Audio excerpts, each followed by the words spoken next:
हाँ जी, वेलकम है आपका क्रिएशन नर्सिंग क्लासेस में। आज के इस सेशन में हम डिस्कस करने जा रहे हैं मिनरल्स के बारे में, जिनमें से एक है कैल्शियम। तो आज हम डिस्कस करेंगे कि कैल्शियम क्या होता है, इसके सोर्सेस कौन कौन से होते हैं, कैल्शियम का एब्जॉर्प्शन कहाँ होता है, इसके कौन कौन से फंक्शन है, और अगर कैल्शियम की अमाउंट हमारी बॉडी में कम हो जाए तो उससे कौन कौन सी डेफिशिएंसी या बीमारी हो सकती है।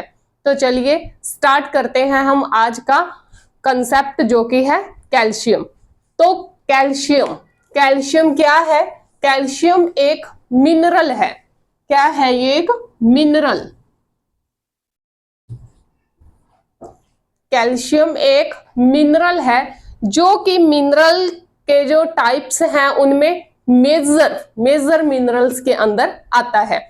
इस वीडियो से पहले हमने मिनरल्स के बारे में जाना था कि मिनरल्स क्या होते हैं और उसके कौन कौन से टाइप्स रहते हैं।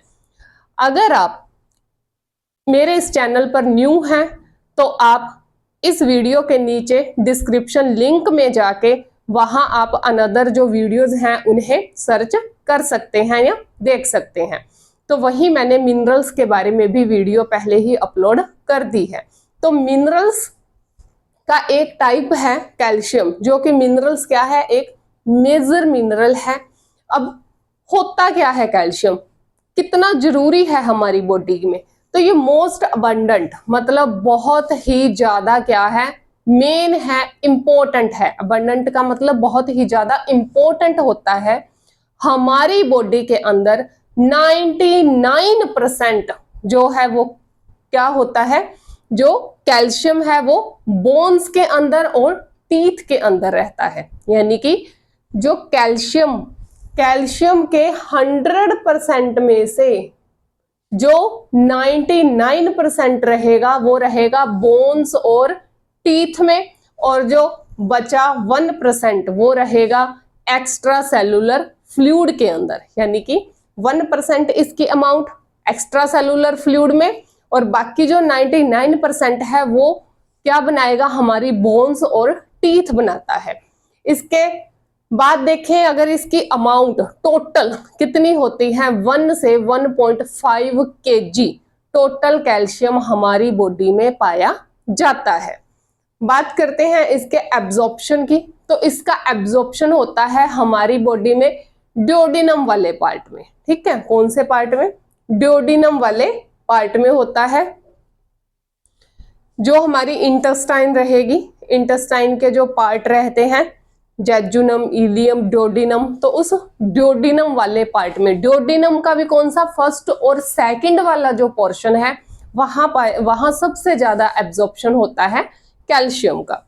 सोर्स देखते हैं, सोर्सेस की कैल्शियम कहाँ से मिलता है। तो सबसे रिचेस्ट सोर्स जो रहेंगे कैल्शियम के वो रहेंगे मिल्क और मिल्क से बने हुए प्रोडक्ट्स, जैसे कि योगर्ट, दही हो गया, पनीर हो गया। तो इन सब में क्या है, सबसे ज्यादा अमाउंट में क्या पाया जाता है, कैल्शियम पाया जाता है। तो इसके रिचेस्ट सोर्स में आ जाता है मिल्क, और मिल्क के जितने भी प्रोडक्ट हैं वो सभी।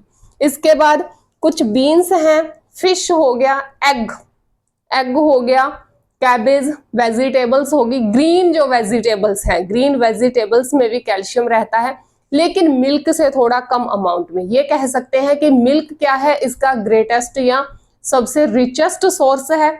तो जो वेजिटेबल्स हो हैं, बीन हो गए और सीताफल हो गए, ये सभी क्या है, गुड सोर्स है, यानी कि इनमें भी अच्छी अमाउंट में कैल्शियम मिलता है। जो ड्रिंकिंग वाटर है हमारा, ड्रिंकिंग वाटर, उसमें भी क्या है, कैल्शियम पाया जाता है। और जो सीरियल्स, अनाज रहते हैं, उनमें भी क्या होता है, कैल्शियम होता है। तो ये है इसके सोर्सेस। अब बात करते हैं इसकी डेली रिक्वायरमेंट की। तो जो अडल्ट है उसमें 500 से 1000 mg, यानी कि 500 से 1000 mg पर डे कैल्शियम हमारी बॉडी को चाहिए अडल्ट में। और जो प्रेगनेंसी और लैक्टेशन का पीरियड होता है उसमें 1500 mg पर डे कैल्शियम हमारी बॉडी को जरूरत होती है। ये थी इसकी आरडीए। जो छोटे बच्चे रहते हैं चिल्ड्रंस में इसकी ज्यादा अमाउंट चाहिए, लगभग जो चिल्ड्रंस होंगे चिल्ड्रंस में लगभग 1200 mg पर डे रिक्वायरमेंट होती है कैल्शियम की। फंक्शन देखें तो मेन जो इसका फंक्शन रहेगा वो रहते हैं कि एक तो ये फॉर्मेशन करता है बोन्स और टीथ का। हाँ जी, जो बोन्स हैं और टीथ हैं उनका क्या करवाता है ये फॉर्मेशन, यानी कि उन्हें बनाने में हेल्प करता है। उनकी फॉर्मेशन के लिए बहुत ही ज्यादा इंपॉर्टेंट है कैल्शियम।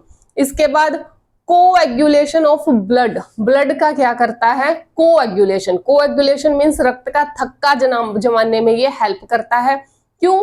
क्योंकि एक कोएगुलेटिंग फैक्टर की तरह काम करता है। फैक्टर कौन सा फैक्टर?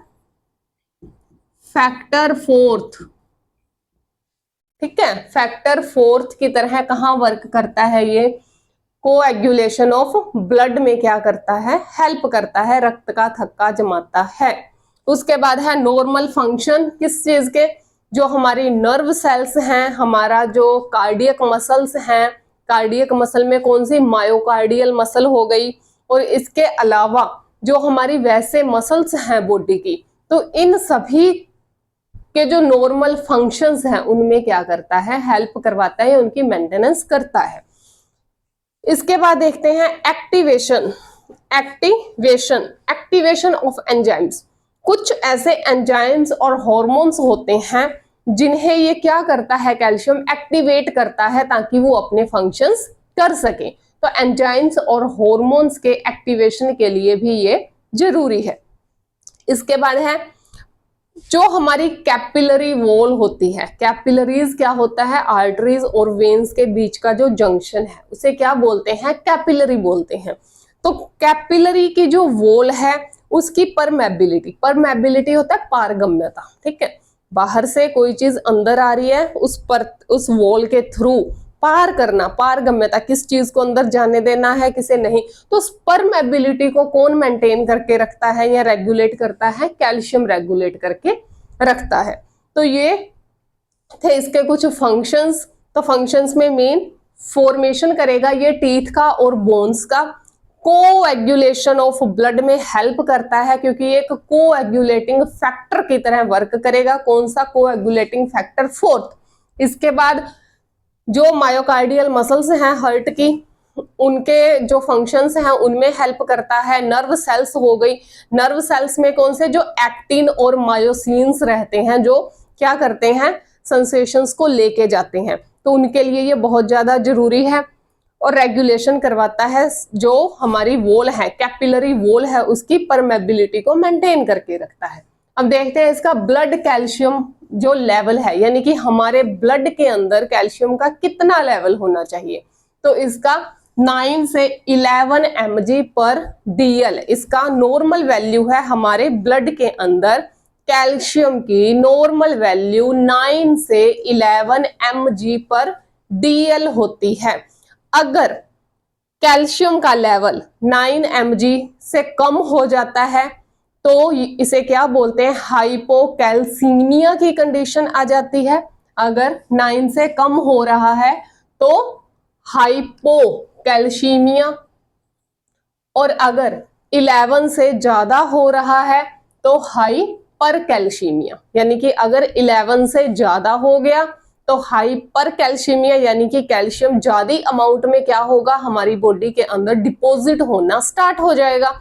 ज्यादा अमाउंट में डिपॉजिट अगर होगा तो ऑस्टियोपोरोसिस, या ये कह सकते हैं कि हाइपरकैल्सीमिया की कंडीशन में क्या है, पर्सन लिथार्जी हो जाता है, मसल वीकनेस आ जाती है, भूख नहीं लगती, नोजिया, कॉन्स्टिपेशन, और समटाइम्स क्या होता है, सब्सेप्टिबिलिटी रहती है कि फ्रैक्चर भी हो सकता है। क्योंकि हाइपरकैल्सीमिया अगर हो रहा है तो जो पैराथायरॉइड ग्लैंड है वो भी क्या हो जाएगी, ज्यादा एक्टिवेट हो जाएगी। हाइपर पैराथायरोडिज्म होने की संभावना बढ़ जाती है और बोन भी फ्रैक्चर होने की संभावना बढ़ जाएगी। क्योंकि अगर बॉडी में हाइपर पैराथायरोडिज्म हो गया तो उसके साथ ही क्या है, जो रीनल एक्टिविटीज हैं वो भी क्या करेंगी, कैल्शियम को ज्यादा अमाउंट में बाहर नहीं निकालेंगी, वो डिपॉजिट होता रहेगा। तो ये था हाइपर कैल्सीमिया की वजह से, कि अगर हाइपर कैल्सीमिया हो रहा है तो इसकी अमाउंट कितनी हो रही है, 11 mg से ज्यादा हो रही है। तो क्या क्या होगा हाइपर कैल्सीमिया में, पर्सन लिथार्जी हो जाएगा, मसल जो है वो वीकनेस आ जाएगी, फ्रैक्चर हो सकता है, लॉस ऑफ एपेटाइट, भूख नहीं लगेगी, कॉन्स्टिपेशन हो सकता है, नोजिया होगा, और हाइपर पैराथायरोडिज्म यानी कि जो पैराथायरॉइड ग्लैंड है उसमें भी क्या होगी, प्रॉब्लम आ जाएगी, ज्यादा एक्टिवेट हो जाएगी वो। और इसी के साथ अगर कैल्शियम ज्यादा अमाउंट में डिपॉजिट हो रहा है तो मेनली इंक्रीज हो जाएगी myocardial activity. Myocardial activity means जो हमारा हार्ट है, जो हमारा हार्ट है उसकी जो मायोकार्डियम लेयर है वहां क्या करता है कैल्शियम, ये क्या करवाता है, सिस्टोलिक जो सिस्टोल फंक्शन है यानी कि हार्ट को कॉन्ट्रैक्शन करवाने में हेल्प करता है। कैल्शियम क्या करेगा, हार्ट को कॉन्ट्रैक्शन, जो मायोकार्डियल मसल्स हैं वो कॉन्ट्रैक्ट हो, उन्हें कॉन्ट्रैक्ट करवाने में हेल्प करता है। अगर इसकी अमाउंट ज्यादा हो रही है तो उसकी कॉन्ट्रैक्टिबिलिटी भी क्या हो जाएगी, बढ़ जाएगी, और हार्ट से और बीपी से रिलेटेड और भी प्रॉब्लम्स क्रिएट हो जाएंगी। और अगर इसकी अमाउंट 9 mg से कम हो रही है तो हाइपोकैल्सीमिया हो रहा है, यानी कि बॉडी में कैल्शियम की अमाउंट कम हो गई। हाइपो अगर कैल्सीमिया हो रहा है तो उस वजह से कौन सी प्रॉब्लम होती है, टिटैनी होती है। टिटैनी में क्या होगा, न्यूरोमस्क्यूलर प्रॉब्लम्स आएंगी, जो मसल्स हैं वो वीक हो जाएंगी, स्पाज्म यानी कि मसल क्रैम्प आने स्टार्ट हो जाएंगे, लेग्स के अंदर कन्वल्जन, दौरे आना। न्यूरोमस्क्यूलर यानी कि नर्व से रिलेटेड क्या है, नर्व और मसल दोनों से रिलेटेड प्रॉब्लम्स इसमें क्रिएट हो जाती हैं अगर हाइपोकैल्सीमिया की कंडीशन हो रही है। और इसके अलावा ओस्टियोपोरोसिस और रिकेट्स दोनों ही किससे, बोन से रिलेटेड डिजीज हैं, तो बोन्स इसमें क्या हो जाती हैं, वीक हो जाती हैं। अगर ये प्रॉब्लम अडल्ट में हो रही है तो उसे ओस्टियोपोरोसिस बोलेंगे, छोटे बच्चों में हो रही है तो उसे रिकेट्स बोलते हैं। तो दोनों में ही बोन्स वीक हो जाएंगी और फ्रैक्चर होने की टेंडेंसी बोन की बहुत ज्यादा बढ़ जाती है। तो ये थी इसकी डेफिशिएंसीज। मेनली किस पे ये डिपेंड करेगी, कैल्शियम के लेवल पे। अगर कैल्शियम का लेवल बढ़ रहा है, हाइपर कैल्सीमिया की प्रॉब्लम आ रही है तो लिथार्जी हो गया पेशेंट और मायोकार्डियल एक्टिविटी ज्यादा बढ़ जाएगी। और अगर हाइपोकैल्सीमिया हो रहा है, कम हो रही है, तो टिटैनी हो जाएगी यानी कि न्यूरोमस्क्यूलर, मसल क्रैम्प आना, कन्वल्जन आना, ये सब इसमें इन्वॉल्व हो जाएंगे। और इसके अलावा ओस्टियोपोरोसिस और रिकेट्स जैसी प्रॉब्लम भी आ जाती है। तो ये था हमारा आज का कंसेप्ट छोटा सा, कैल्शियम। अगर आपको मेरी आज की ये वीडियो अच्छी लगी हो तो प्लीज लाइक करें, शेयर करें, सब्सक्राइब करें। Thank you so much.